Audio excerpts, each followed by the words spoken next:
Hi everyone, my name is Omar and welcome back to the Debo's Way. So chances are if you clicked on this video, you're someone who wants to achieve your goals, but you're trying to find the best way possible to help you achieve those goals.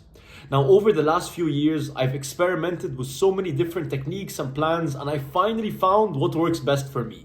So throughout this video, I want you to take the ideas that you like and then add your own flair, add your own style to it to help you find your own way. Because like what I always say, this is the Debo's way, find your own way.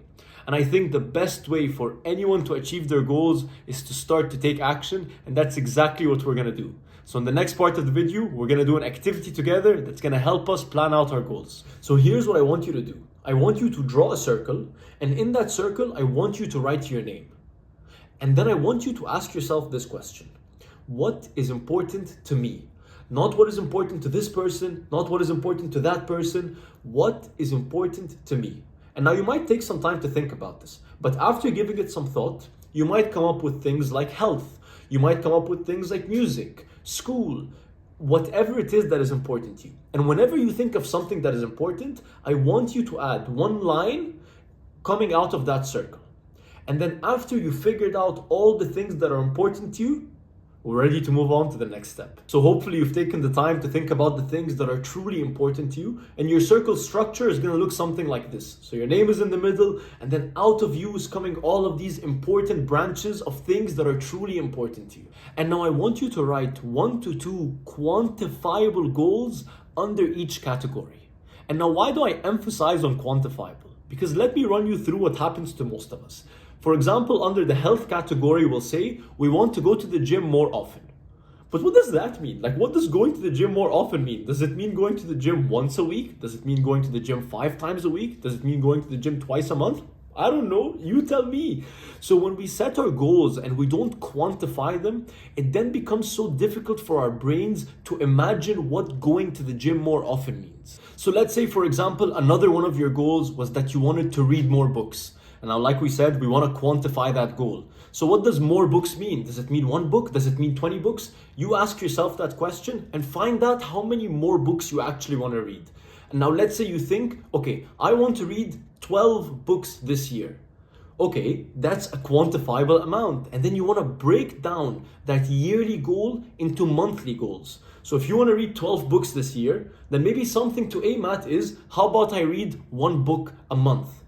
And then you break down that 1 book a month into weekly goals. And then you break down those weekly goals into daily goals. And then you repeat that same process with every goal that you have. And I can guarantee you that at least 99% of your goals can be quantified. Like, even if you want to get closer to your family, maybe a goal that you can have is, how about I call 1 family member a week?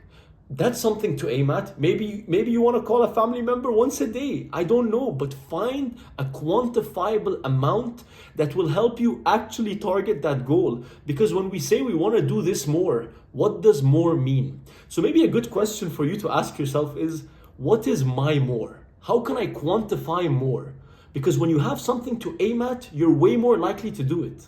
And now when you try to quantify each goal, you're not going to necessarily quantify them all in the same way. So for example, with reading books, you might say, I want to read 12 books this year, and then break it down from a yearly amount to a monthly amount and then to a weekly amount. But then with going to the gym, you might tell yourself, okay, a realistic amount of times for me to go to the gym, considering the way that my life is for example, 2 times a week. And then you build your way from there. So you don't always need to have the quantifiable yearly amount and then break it down to a weekly amount. You can start with a realistic weekly amount and then find out how many times can I quantify that in a year. And by the way, chances are if you're starting out something for the first time, so let's say for example, you want to learn how to play the guitar.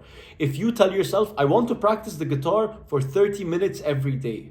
Now, maybe you find that 30 minutes isn't enough. Maybe you find that 30 minutes is too much, and that's completely okay. And that's why I always had that poster that says, everyone has a plan until they get punched in the face. And the punch isn't always a bad thing. Maybe it's a realization. Maybe it's a reminder. Maybe you find that you can focus for more than 30 minutes while playing the guitar, so you want to up that number to 45. So that initial plan that you're setting isn't going to be something that you're stuck with for the whole year, but it's a blueprint that will help you then build off as you start to get better at that skill or goal that you're trying to achieve. Anyways, I hope that with the ideas that I've shared with you today, I've given you something to think about. And like I said, this is the Debo's way. Find your own way. See what you like from this. Maybe you like the idea of quantifying your goals, but you have a different structure to help you visualize your own goals. Then do that. And always remember that everyone has a plan until they get punched in the face. So we want to learn how to roll with the punches. And that in itself is also a skill that we're both going to work on. Anyways, I hope you have a lovely rest of your day, and I'll see you soon. Peace!